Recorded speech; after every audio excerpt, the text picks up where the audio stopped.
Alors l'été 2026 approche à grands pas, et avec lui forcément l'envie d'aventure. Et franchement, pour vraiment découvrir le cœur de la France, il n'y a pas mieux que d'enfiler ses chaussures de rando et d'aller arpenter les sentiers. Des sommets des Alpes jusqu'aux crêtes de la Corse, on va explorer ensemble les plus beaux itinéraires.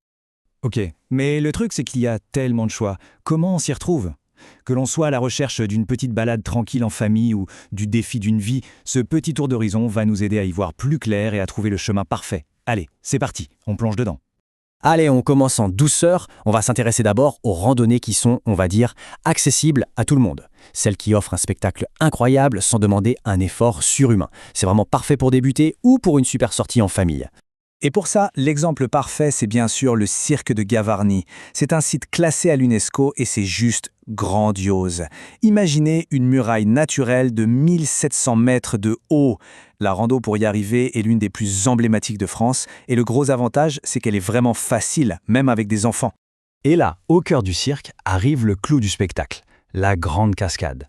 On parle de 423 mètres de chute d'eau. C'est tout simplement la plus haute de France. Ce chiffre, il donne le vertige et il résume à lui seul la majesté de l'endroit. Mais attention, il n'y a pas que Gavarnie dans la catégorie facile mais spectaculaire. Pas du tout.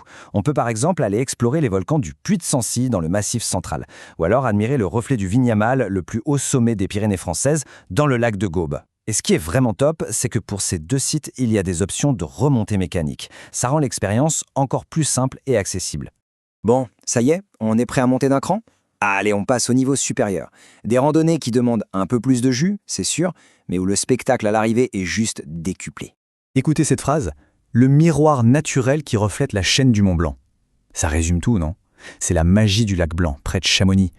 Imaginez, un lac d'altitude, là-haut, tellement pur, tellement calme, qui se transforme en un miroir parfait pour les plus grands sommets d'Europe. C'est la randonnée à ne pas manquer si on passe dans la vallée.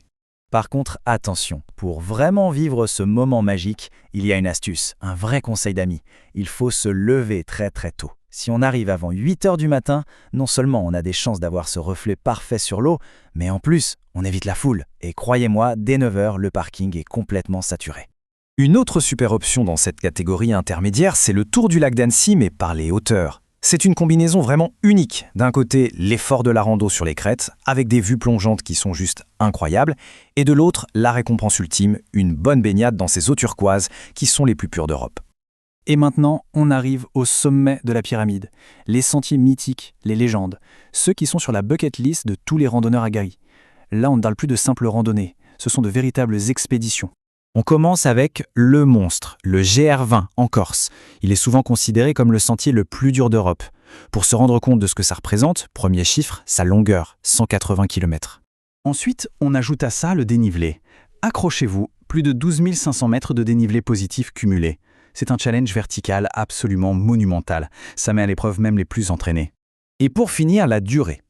Pour traverser cette fameuse montagne dans la mer du Nord au sud, il faut compter jusqu'à 16 jours.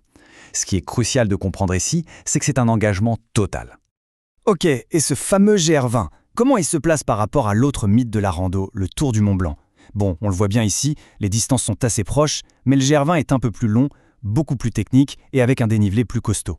Le Tour du Mont Blanc, lui, a cette magie de faire traverser 3 pays. Le GR20, c'est une expérience complètement différente, un sentier alpin avec la mer à perte de vue. Bon, être inspiré par toutes ces images, c'est super, mais être bien préparé, c'est encore mieux. Alors maintenant, on va passer à quelques conseils pratiques vraiment essentiels pour que chaque sortie de l'été 2026 soit une réussite. Alors, premier point, qui peut paraître évident, mais qui est souvent sous-estimé, en montagne, le soleil tape beaucoup plus fort. L'altitude amplifie vraiment les effets du soleil, et c'est un vrai risque en été. Regardez un peu ce graphique, c'est très parlant. L'intensité des UV augmente de 20 à 40% à 2000 mètres d'altitude par rapport au niveau de la mer. Concrètement, ça veut dire quoi? Ça veut dire qu'on crame beaucoup plus vite. C'est une info super importante à avoir en tête.